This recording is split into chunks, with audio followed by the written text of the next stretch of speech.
many of the developers come back with a real bid already. I think a lot of them have dropped out, and some of the really big ones who know what they're doing said, no, you guys aren't ready for this at all.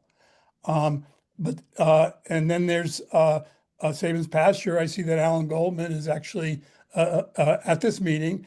Has anybody talked to him about what they would need to get started? Maybe it is low-hanging fruit, maybe it isn't. I don't know. Do any of you know? I know that I've tried to get some small projects started here in the city over the past 5 years and been frustrated each time by the implementation of the zoning rules, which are just too tight in order to allow a small developer like me or a potential developer like me. So I guess my message just is, don't get too siloed in your subgroups. Make sure that there's a lot of communication. And I would, in particular, take a look at the need for a market study, which could really guide where to put the chips. Thank you. Thank you. And just to respond about our process, so at the next meeting, we will, well, the last meeting, each of the subgroups reported back on what they would recommend for priorities. We created a priority draft priority list, but then we had an open conversation about what would make it raise it to the top of the priority list versus like the last quarter of the priority list. And I'm going to take a crack at ordering that list for the beginning of the next meeting. So we will be able to have some of these bigger picture conversations, I think, around that.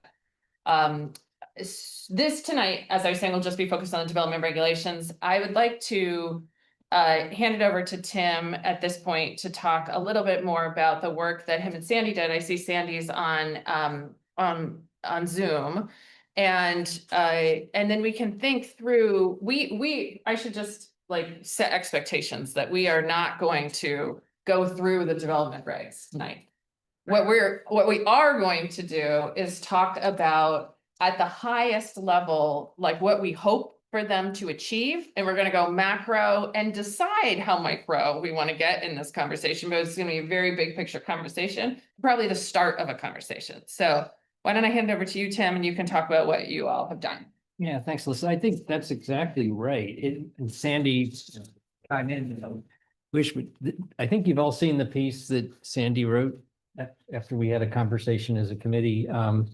Are there any copies? Oh, well, I've got one here. You can have. Because I've also got it on my screen. Thanks. So basically, I think the big picture question is, we have a really thick zoning code. It's about 217 pages long, plus there's additional sections for if you're in a flood hazard area, which adds like another 68 pages or something.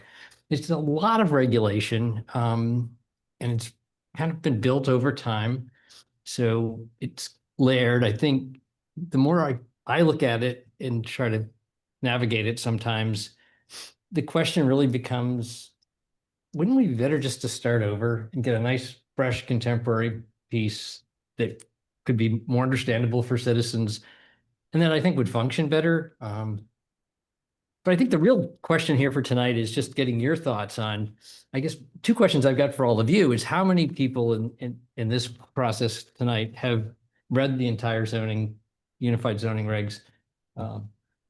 No, I have not read the entire. Matt has, I have, I think probably Sandy has, and certainly Mike has.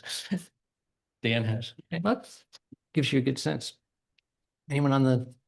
I mean, I flipped through this, but not yeah. Tim, can I add something when it's a good time? Yes. Looks like Alan has. Identify themselves with. Sandy, can you identify yourself? Would you mind identifying yourself, and then feel free to weigh in? Yeah. I'm a member of the Housing Committee. I just simply wanted to add, Tim did a really good introduction there. I, in the last 3 weeks, have been looking at every paragraph of every page of the zoning ordinance. I think I've disclosed this already, but I am on one of the developer teams for Country Club. And there are some really good things about our unified regulations, development regulations. There's some really good things. It is very helpful to someone trying to lay out a design to have very specific fact and objective numbers to go for. I think that just the sheer pile of it really intimidates a lot of people. And then there are a lot of, I think, innocent vaguenesses that are grounds for appeals.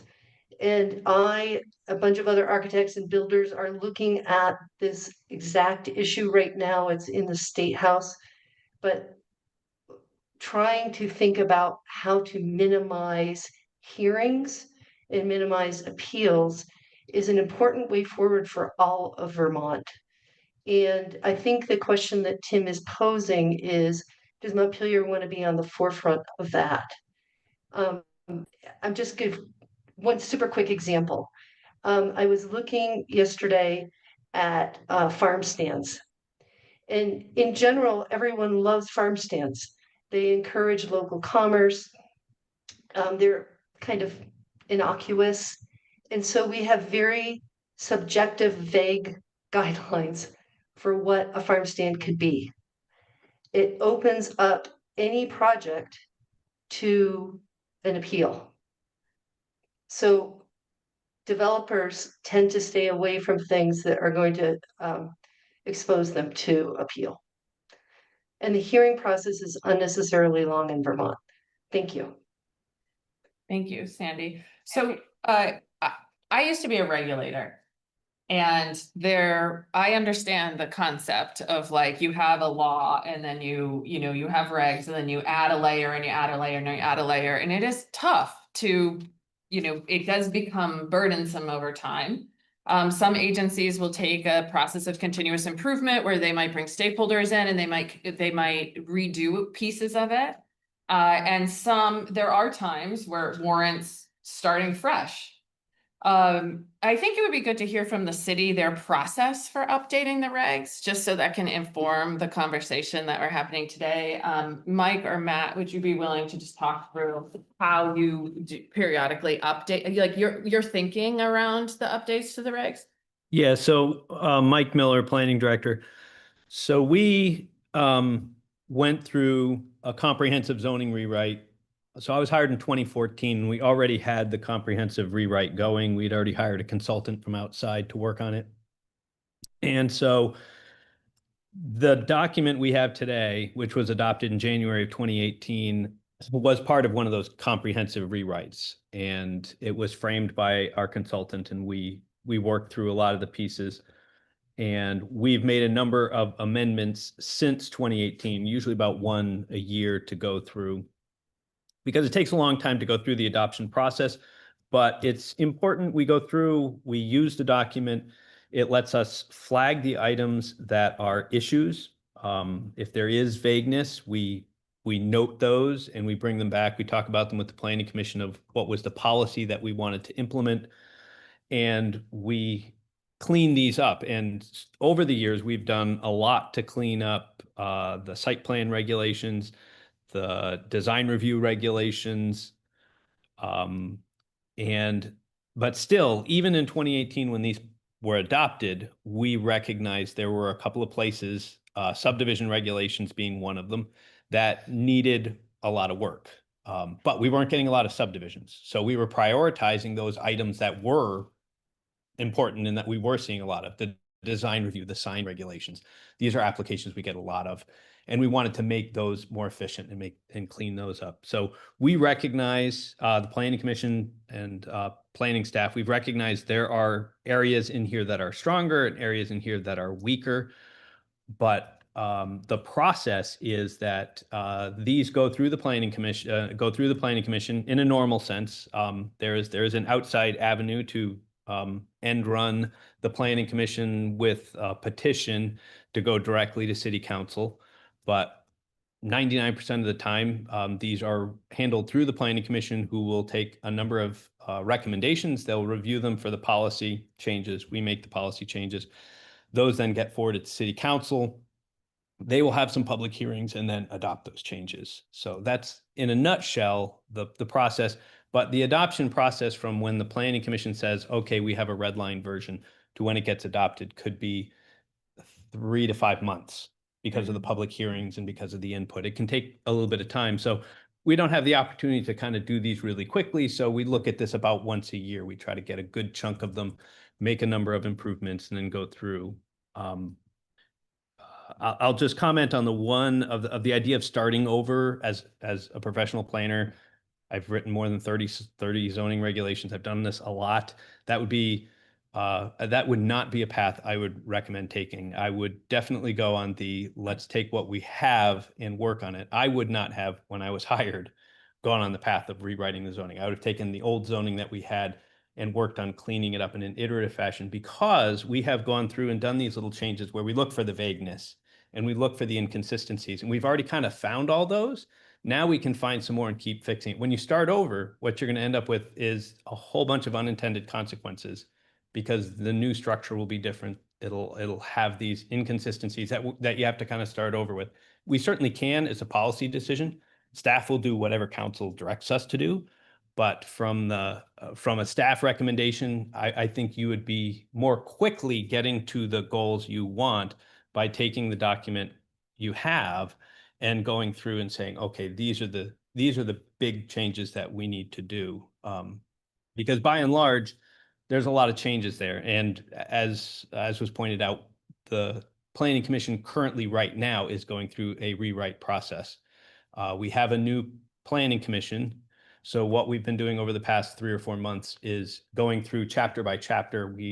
We're just got to conditional use. That'll be next Monday. We'll starting conditional use in PUDs.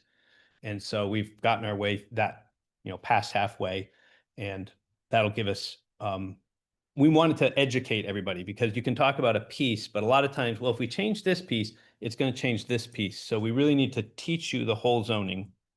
Then we can go back and say, all right, let's talk about redlining. If we want to change something, do we want to change it up front, or do we want to change it in back? Or if we change it here, we also have to change it here. And they'll kind of understand the context a little bit more, because it's not always just a one change here. Sometimes it has consequences. So those would be some of my overview pictures on amending the zoning.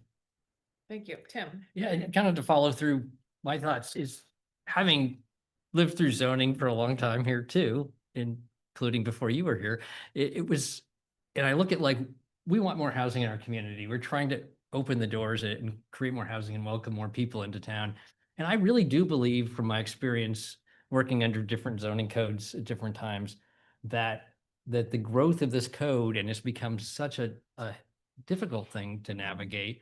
And it's as much as there's a lot of clarity, and for some people with specifics, it's also overly controlling and stifles creativity. So it's not a black and white good.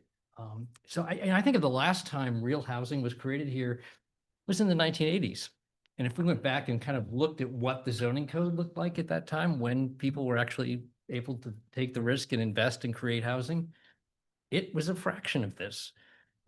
And even into the mid 90s, I think the last street that was created in Montpelier that the city took over, we built at North Park Drive. And the zoning code, after that, nothing happened other than a few downstreet projects. There's been a couple of things, but no, not the volume, not the kind of housing we need. And I think we've got to look back to, why was it happening then, and why isn't it happening now? And I really think a lot of the reason is right in front of me.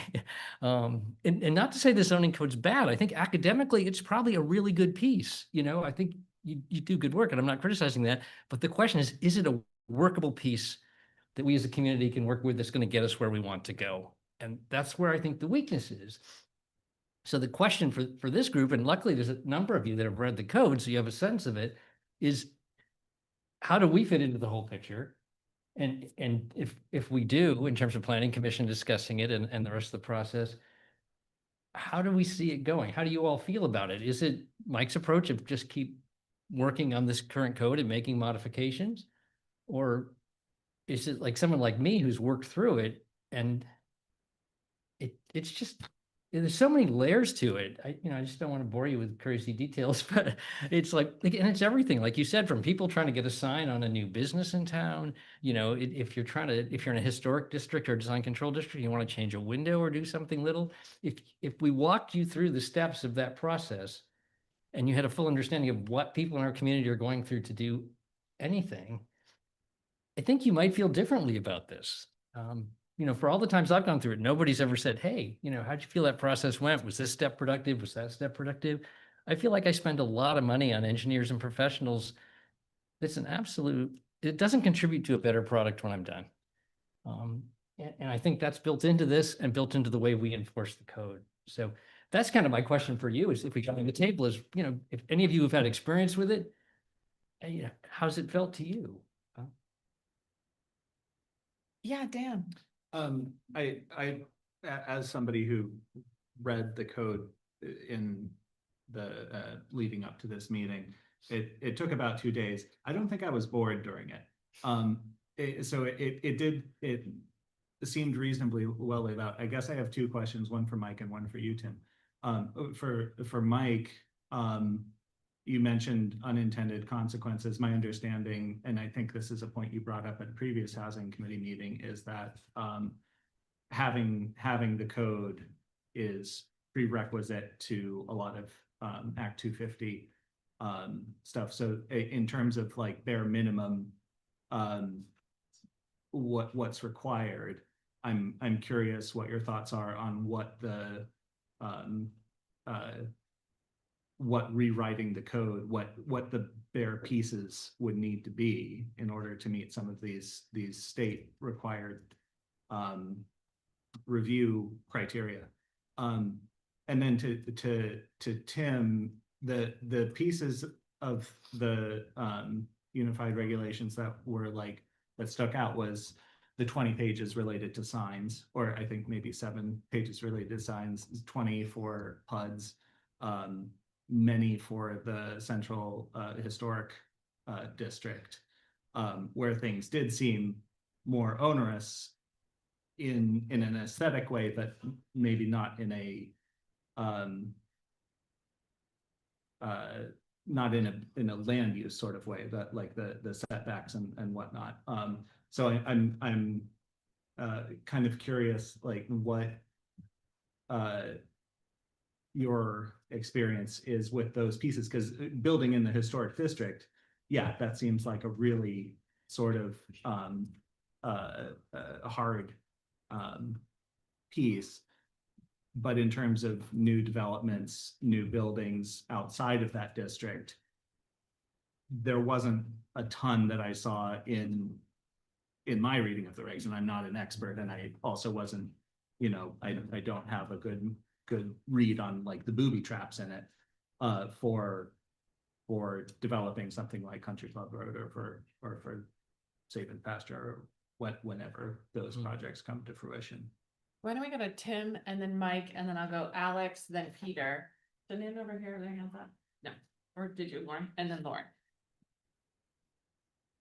Big questions there. Yeah. Thanks. I guess to start, I think in terms of the Act 250 requirements, a lot of communities around us have different zoning codes that have different masses to them.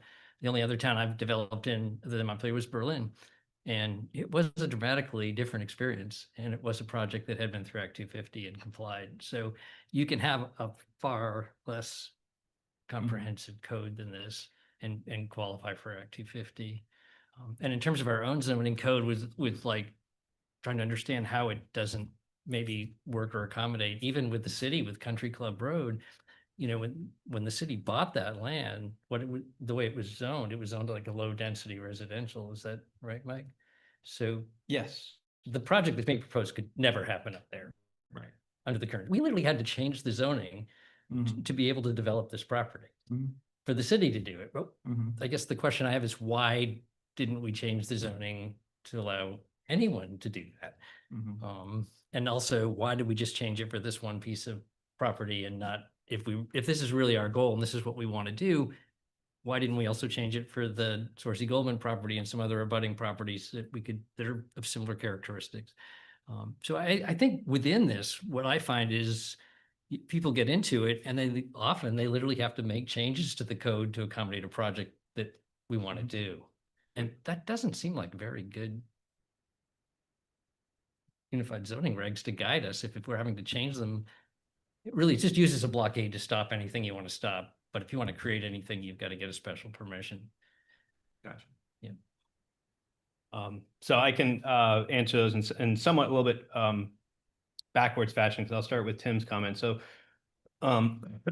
we did in 2018, when we put the zoning in, we did propose to change all of Sabins pasture, and we did. The proposal that came out of the Planning Commission was not the same that got adopted by council. Council did something slightly different, but it did come in with a similar amount of demand. So we did zone Sabins pasture to be developed.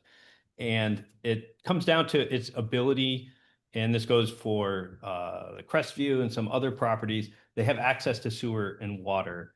At the time we wrote the regulations in 2018, Country Club Road didn't have access to sewer and water, so it was zoned rural. It also was an active golf course, so it wasn't really perceived as a area with development potential because it was actively being used as a golf course. So that proposal didn't come up. We do go through and periodically take and shift people. Once you have access to sewer and water, you're in those areas that are residential 9,000 and less. So these zoning districts that allow very high density housing. It's just in the rural district. Rural is basically the default. If you don't have access to sewer and water, you're in rural. So occasionally we'll get parcels that may shift inside. So you may have where the car wash is shifted from riverfront to a different zoning district, basically because the line was over here and we just moved it over here because it could accommodate a use that property owner was working on.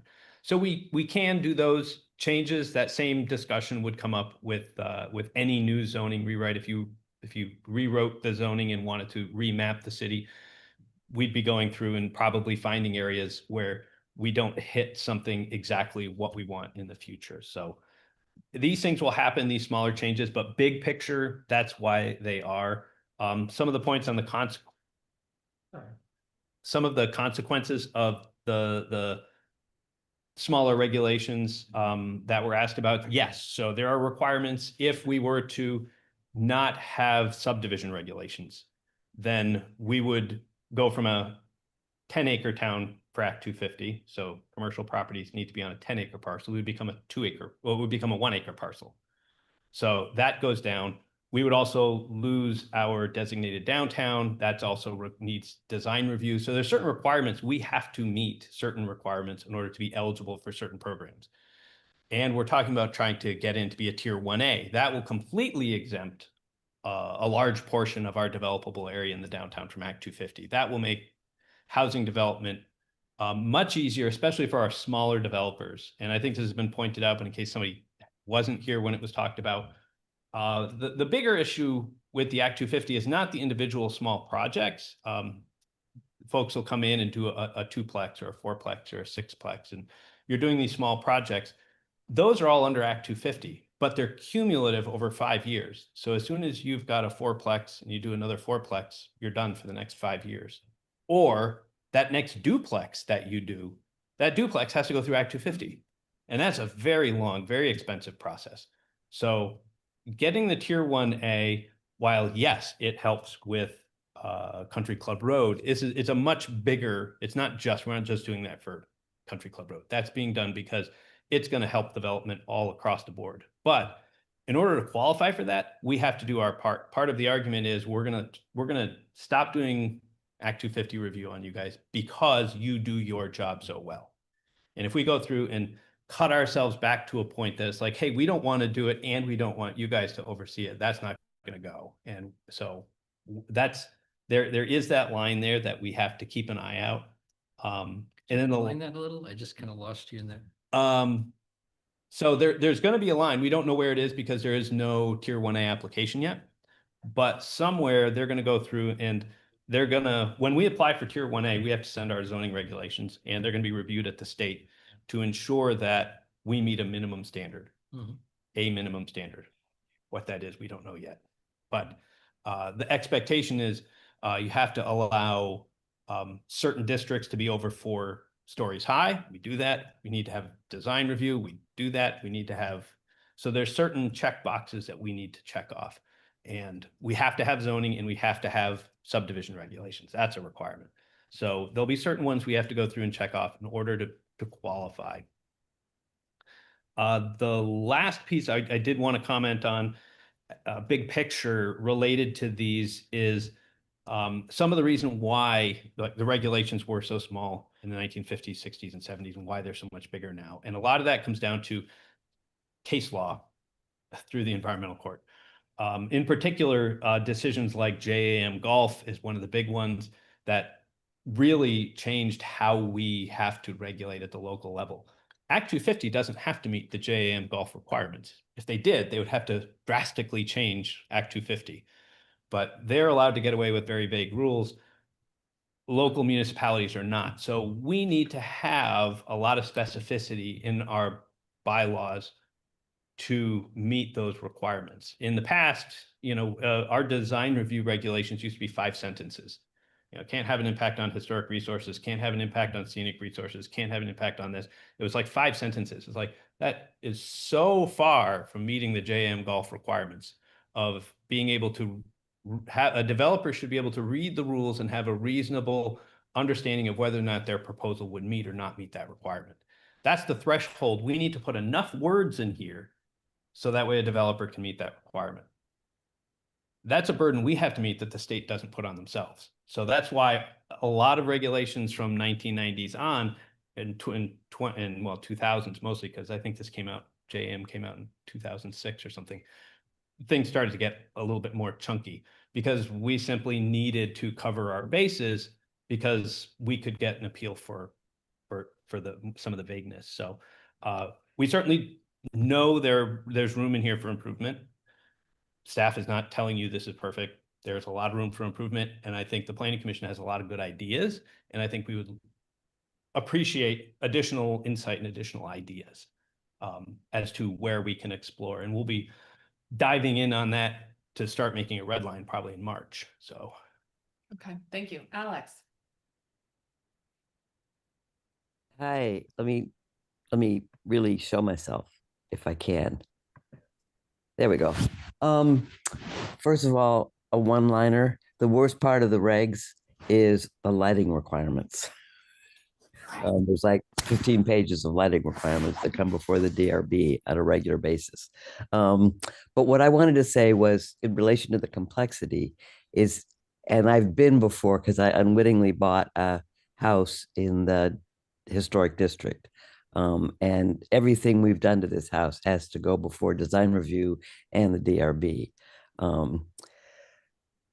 But in order to do that, and no matter how helpful the planning department staff is, you have to read an enormous amount of material to figure out what you can and can't do. And there's no index and there's no way to search it. So part of the complexity and the layering is a matter of access, of being able to sort of get into that document and figure out what parts apply. And it's for developers and it's for owners. I mean, developers are obviously more equipped to do it, but I'm a very well-educated owner with legal background. I should be able to do it, but it was very frustrating. And that's, I think, a fairly easy fix. I mean, it may cost a little bit, it may take some time, but I've looked at planning documents from regional commissions around the state, documents that explain how the process works, that are written in clear and accessible language.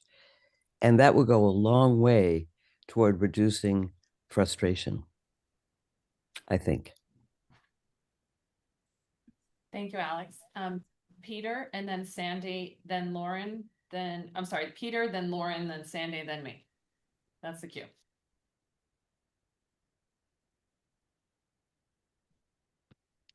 Peter, if you are trying to speak right now, we cannot hear you. Okay, can you hear me now? Yes. Can you hear me? Yeah. All right. There's some elephants in the room here. I'll just mention 3. One is there are the regulations themselves, which Tim and Alex just put their fingers on. Then there is the implementation of it with staff. And staff is very well-meaning and they can be very helpful, but they toe the line. They are very conservative. They are afraid of lawsuits. Et cetera. That's the second. The third is NIMBYs and appeals. Now, there's been a kind of a strange and I think ill-advised way to address this by raising the appeal rate to $1,600 to scare off NIMBYs. But that's also going to create a whole host of other problems, and I think something that you guys should be looking at. And finally, Mike has been very modest, and in being modest, he's been disingenuous. He was a major factor in this new write-up. And this write-up was a technical fix whose main purpose was to get more and more properties to conform. We had so many non-conforming properties. And that's one of the things that made this huge. This could be modularized so that the things that you have to put in there for Act 250 or whatever legal things could be in sort of a legal addenda. And we should do what Alex is suggesting, which is have the parts that need to be used by everyday people to be comprehensible. When I tried to do one of my projects and I went in, I was told, get a lawyer, get a surveyor, get an architect. Bang.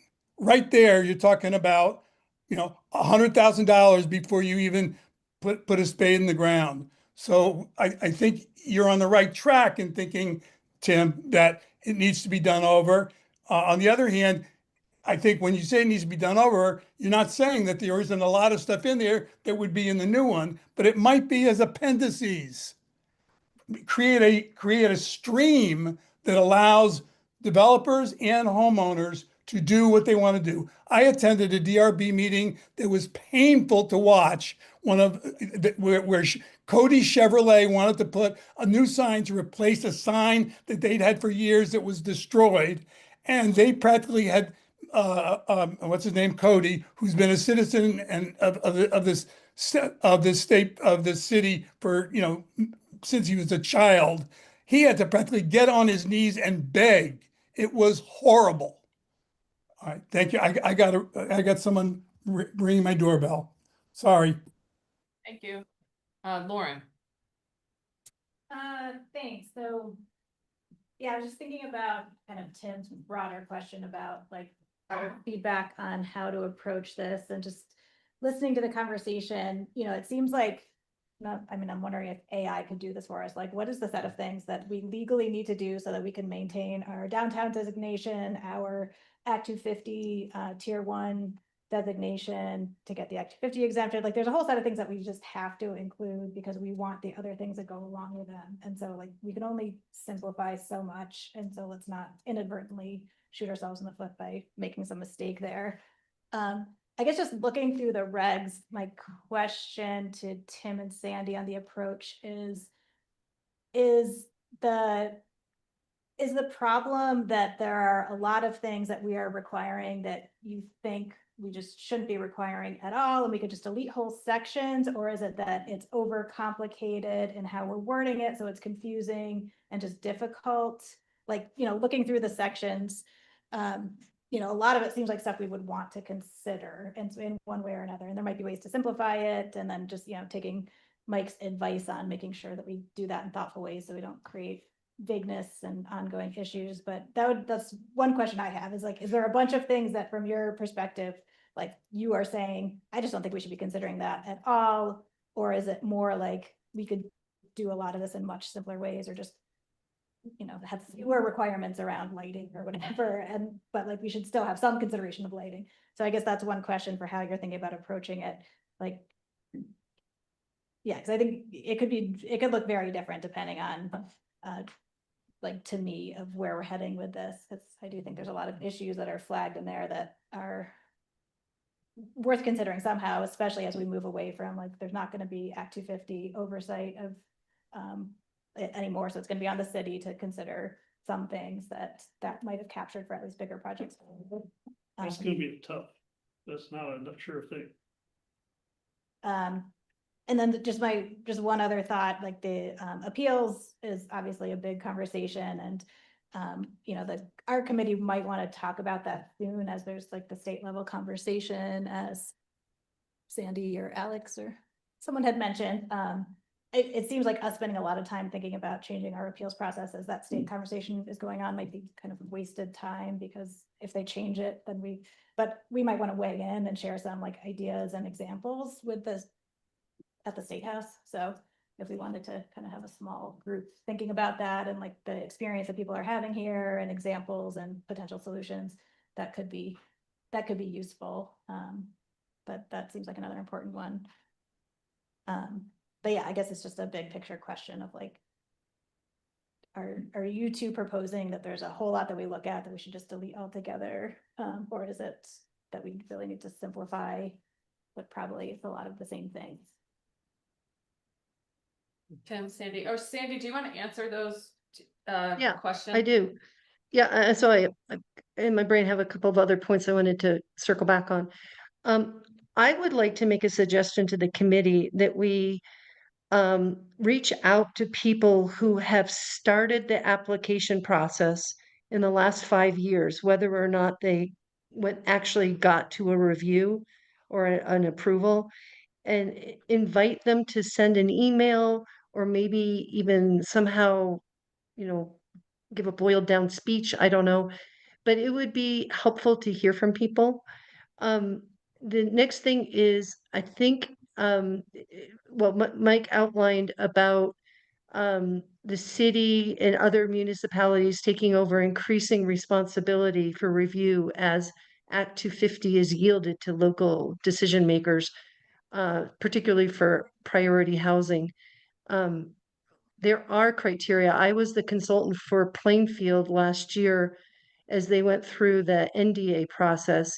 And it's actually very straightforward. There's a checklist that's like quite a few pages long online that you have to make sure that your ordinance includes those pieces.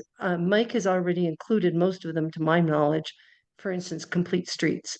I wanted to point out that I've also been in conversations with East Montpelier about the idea of creating an overlay district for priority housing that basically just removes any requirements. Because if you could say, and this is extreme, but if you could say that this is where we want housing, you developers suggest what you think will work best, and that there's like no setback rules or no density rules. I know it's scary.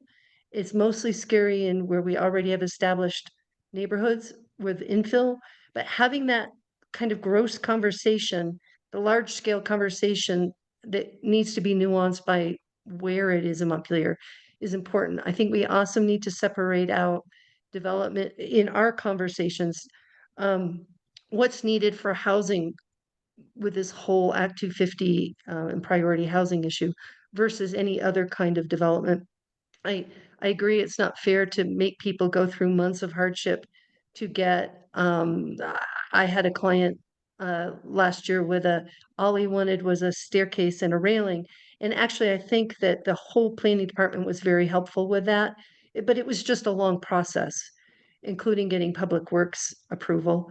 So breaking down the content or the type of project, also breaking down the process, and then yes, the hearing and appeals. If we could make those kind of general categories, that might help us be more direct and efficient. Thank you.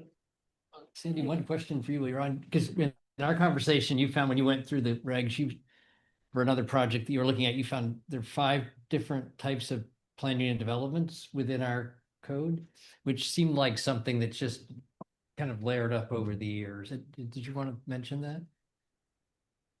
If I could just answer, yeah, I mean, I've just spent the last, as I said, 2 weeks looking at the PUDs. And I actually want to congratulate Mike, because I was like freaked out when I started looking at them. comparing against, for instance, Plainfield actually has more development than Montpelier right now, actively moving forward. So, but as I dove into it, it's very clear what each of those tools is intended for. I would say some of them feel overly narrow in what the build out is, but I actually really now I see why we have them. And I I I I don't think they're necessarily a bad thing. I think it's a larger question of how we review and regulate priority housing when it's a priority for the whole state. And do we need to let go of our control? And if you don't have any regulation, then it cannot be appealed, right? What can be appealed is the process and the decision making. So if you say there's no restrictions on housing in this part of Montpelier, and then a developer says, oh, we can afford to build this, and it goes through whatever review process, the only thing that can be appealed is what is the review process. So, That's why in the 1970s, people didn't want any zoning at all. Because you could Okay. do whatever you wanted with your land in Vermont. Thank you, Sandy. I'm gonna, because we have about 10 minutes left, I'm gonna do you. 2 minutes for Tim on anything else you had to say related to Lauren's question of like simplify or, start over essentially. Or are there big sections that you would really focus on? Then we're gonna go over to Ben, and then I'm gonna basically propose a path forward. Okay. I guess on the part of the piece, Lauren, too, is Act 250 keeps getting mentioned, and I think we all do this. We assume Act 250 is the state. It's a process within the state, but even if we don't have Act 250 review, you still have ANR, you still have wetlands review, you still have stormwater review, you still have all the things they review with their professionals that they still have jurisdiction and can come in and do. So just because you don't have Act 250 review doesn't mean you're out there with no oversight. And there's a lot of professionals that's their career with the state, and like the wetlands people, that's what they do. And we just don't have the kind of budget in a town this size to have people with the same positions in Montpelier. So we need to rely on the state resource, I think, for those aspects of review. And then, yeah, I've gone through this and a number of times trying to say, how can I be constructive? What are the little things we can change? And that's where I've come out and just said, wow, there's just so much. And it's hard to not dive into minutia on any one project and trying to stay at the higher level with this. Because I know projects I've gone through, and if you can dissect them and say, why do we do this? It's like, how can we bring it back to being a good process, giving the protections we need in zoning? Because I believe we need zoning and restrictions at a reasonable level. There's just a lot of ground between that level I feeling and this code. Okay. Ben? Yeah, I guess it's more a question for Mike. Does ACCD or somebody else provide model zoning regulations, particularly ones that would like allow us to meet tier 1A? No, not that I know of. They have model flood hazard regulations, but I don't think the state, not since the 70s or 80s, has had. I mean, back in the day, they used to have model regulations that were very small that left it up for planning commissions and folks to adopt that, as I said, they just don't meet the requirements. And a lot of those smaller regulations work perfectly fine if you're a Woodbury or a Calais. You've got a different scale, a different set of constraints. It's the more density and the more you have, the more complex your rules just have to become in order to start dealing with the number of details that you want to be looking at. Now, we don't have to be looking at all those, and I think the Planning Commission is taking that approach right now. As we've been going through, we have discussions, and we already have done a lot of things. We have already made sketch plan, and small subdivisions are now administrative. They're no longer have to go to the DRB. So we've shifted a lot to administrative decisions that used to go to the DRB. Not all DRC applications go to the DRB. There's actually some design review rules that don't even go to the DRC that are just administered because we've got the rules. Yes, they're more detailed, but they're more detailed and that allows us to be able to administer them in-house without having to go to the DRC. It gives us that ability. But no, there's no model that's out there for us to kind of rely on. And I'm sorry, this is just another, Yep. I just don't know this. Like, how much difference are there between like our regulations in Brattleboro's or, you know, St. Albans, or do you know what I mean? Like thinking about the 24 designated downtowns, all of them have to have, Yeah. right? Like, how much discrepancy are there between those? A lot of it actually comes down to who the consultants were that they were hired. If you look at ours were done by Brandy Saxton, who probably did 20 or 30 sets of regulations. So you've got the Brandy Saxton model. You also have the Sharon Murray model. So if you were to go to Waitsfield, Warren, she worked with Brian Shoup, who's over in Waitsfield. So you have a whole set, and she used to be up in Northwest RPC. So you've got a whole set that kind of follow her model. I had written my own model that I did in Lamoille. So if you were to look at Lamoille, you'd see all of those are very similar in format because you know, as the rules changed in like 2005, I was working with the state in 2005 when that big change went through. And so I felt it was necessary to update the model. And because I was a planner doing it for each town, I created my own model. And I think that's a great model. But each one depends on the user and how you work through the zoning. And so if depending on your style, you're going to write the regulations that make it easier. We've got backwards and forwards. Do you put the zoning districts in the front or do you put the zoning districts in the back? And do you put the process in the front or the process in the back? And it's just how you want to do it. And this is the way Brandy arranged it. And not the way I would have done it, but that's perfectly fine. It works. And we can go through and clean this up and take pieces out. You know, there's a whole section, part 4. You can go through most of part 4 and say, these regulations shall be administered in accordance with Title 24, Chapter 117, period. Throw all the rest of the paper out. But we put it in there so that way if people want to know, you don't have to go to the statutes to read them. You can read them right here. So there are things that could be shortened simply by referencing statute and tightening them up. And that's what the Planning Commission is really looking at right now. We went through, as we said, we were just going through site plan at the last meeting, and we were talking about right now, lighting. I think Alex pointed out lighting. We're like, lighting applies to all these projects. Should these be applying to housing projects or should these just be applying to commercial projects? And if they are, let's see how we can adjust the applicability statement to make it so that way housing up to 6 units is exempt from this. And so they're thinking about exactly what you guys are mentioning is, let's look at this rule and decide, should all of this be exempt or some of this be exempt? Is it doing its job okay? And they are looking at that. But I think they are, as we said, if people have other ideas of here's another piece that needs a more careful look, they're willing to put that on the list. They're like, put it on our list. We'll put it on the list. We'll talk about it of this is an issue. And they'll weigh it with what's the value of that. Was put in there for a reason. Is that a reason that is of a high enough level?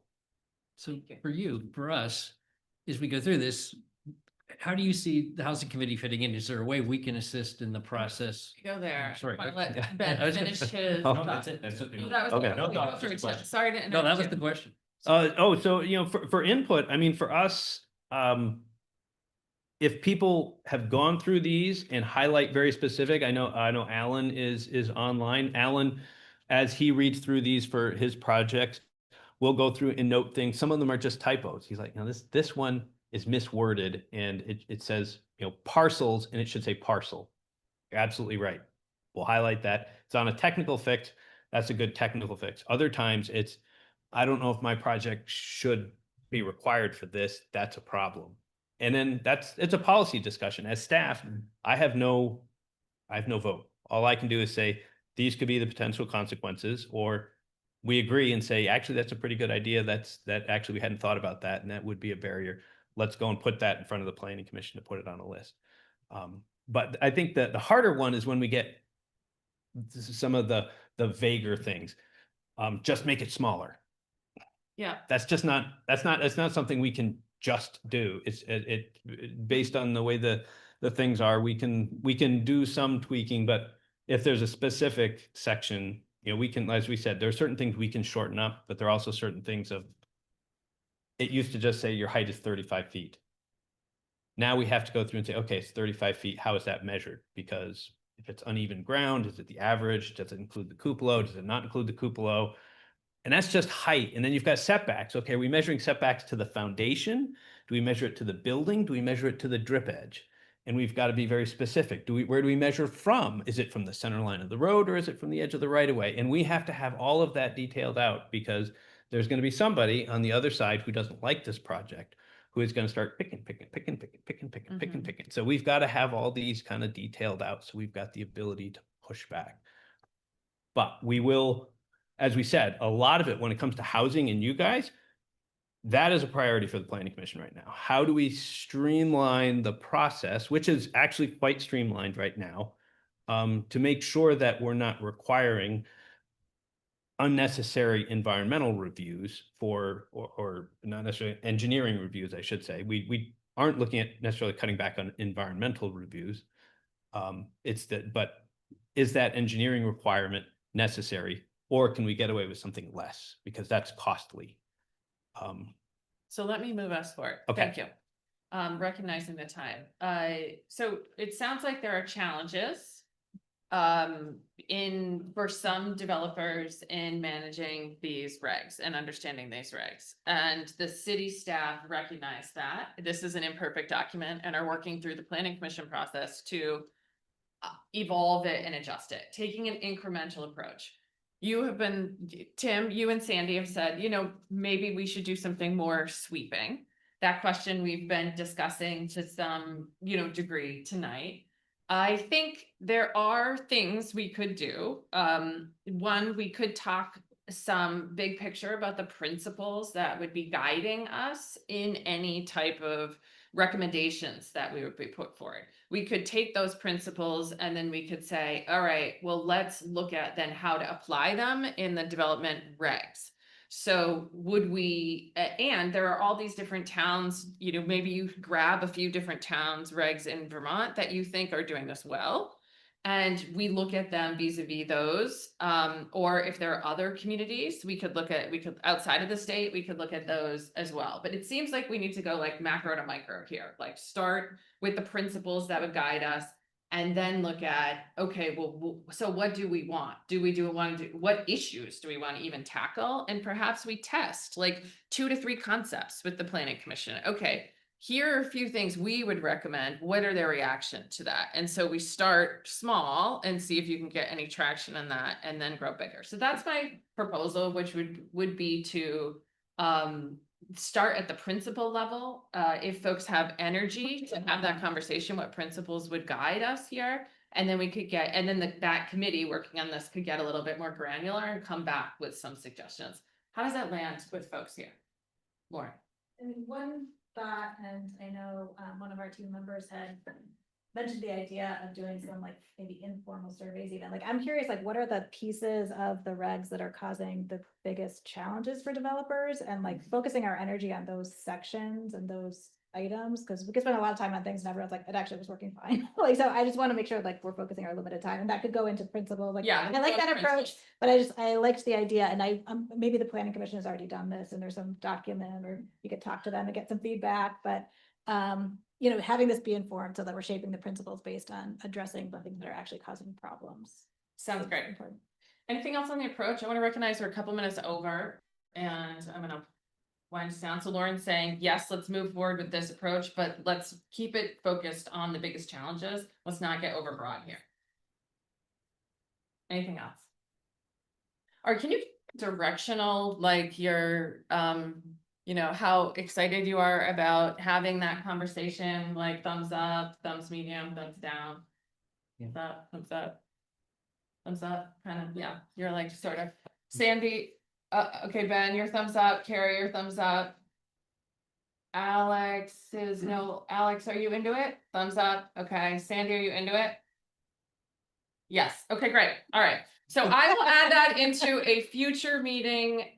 So at our next meeting, we're gonna talk about priorities, big picture. We're gonna talk about the vacancy tax, vacancy fee, vacancy ordinance. There is. Vacancy ordinance, we're talking about vacancy ordinance. And I will, if we have time, put the principals conversation on that. Maybe you can start thinking about it, Tim and Sandy, kind of principles for you as you think about this, and we can have the conversation. I'm trying to have a call with a developer at least once or twice a week to get perspective that's informing my role on this committee. And so I'll continue to do those calls and try to bring those perspectives in into that conversation too. Sorry to keep you a little long tonight. Thank you so much for having this conversation. Thank you so much to Tim and Sandy who have done so much work. And Alan, you're on my list to call, so get ready. All right, we'll see everyone later. Take care. Thanks. So